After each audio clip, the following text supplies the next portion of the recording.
అందరికీ నమస్కారం అండి. ఈరోజు నేను చేయబోతున్న వీడియో ఏంటంటే ఇక్కడ ఒక 2 లైన్లు ఇవ్వబడ్డాయండి చాణక్య నీతిలో. దాని గురించి ఈరోజు చెప్పబోతున్నాను. కానీ ఈ 2 ఒక వేరు లైన్లు. బట్ అయినా కానీ ఈ రెండింటిలో ఉండే మీనింగ్ ఇంచుమించుగా కొంచెం ఒకటేగా ఉందండి. అందుకే ఈ 2 వీడియోలని నేను ఒకటిగా చేస్తున్నాను. కొంచెం లెంగ్తీ వీడియో అయితే కనుక ఓపెన్ చేసిన వాళ్ళు దయచేసి చూడండి, యూజ్ అయ్యే ఛాన్స్ ఉంది. ఏంటంటే గనక, చెప్పుడు మాటలు వినేవాడు పుత్రులను భార్యను వదులుకుంటాడు. ఇంకా చిన్న చిన్న దోషాలు ఉన్నాయని మంచి గుణాలను వర్జించకూడదు అని ఇక్కడ ఇవ్వబడిందండి. అదేంటంటే గనక, ఈ రోజుల్లో మంచి పనులు 4 చేస్తే వాటిల్ని ఎలాగైనా సరే అనగదొక్కేయాలని 10 మంది బయలుదేరుతున్నారండి. ఒక్కడు మంచి పని చేస్తే 10 మంది చెడ్డ వ్యక్తులు కానీ, చెడ్డ గుణాలు ఉన్నవాళ్ళు కానీ 10 మంది బయలుదేరుతున్నారు. బాధాకరమైన విషయం ఏంటంటే, మంచిని చూడగలిగేవాడు ఒక్కడున్నా కానీ వాడిని కూడా చూడనిచ్చే స్థితిలో ఎవరూ లేరు.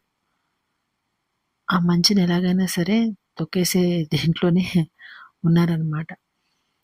ఇప్పుడు సపోజ్ ఎవరితో అయినా, ఇప్పుడు ఇంట్లో వాళ్ళు ఉన్నారు, ఎవరితో అయినా మాట్లాడుతూ ఉంటారు, లేదు ఎవరైనా తెలిసిన వాళ్ళతో మాట్లాడుతూ ఉంటారు.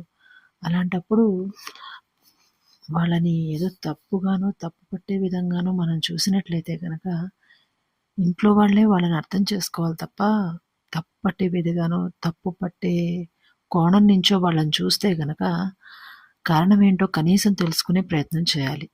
నాకు కారణాలన్నీ అవసరం లేదు, అది ఎందుకు అలా జరిగింది, ఇదెందుకు ఇలా జరిగింది అంటే ఎవరు చెప్పలేకపోతారు.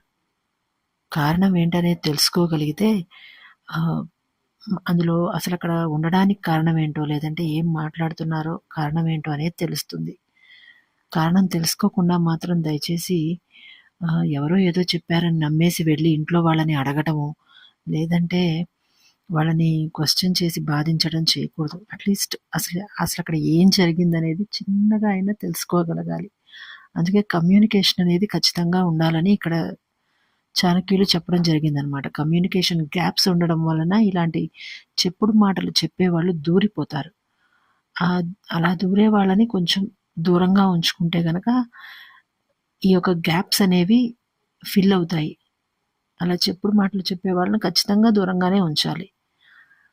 ఇక్కడ అదే చెప్తున్నారు. చెప్పుడు మాటలు వినేవాడు, ఎవరైనా వింటున్నారు అంటే గనకనే చెప్తారు చెప్పుడు మాటలు చెప్పేవాళ్ళు. వినట్లేదు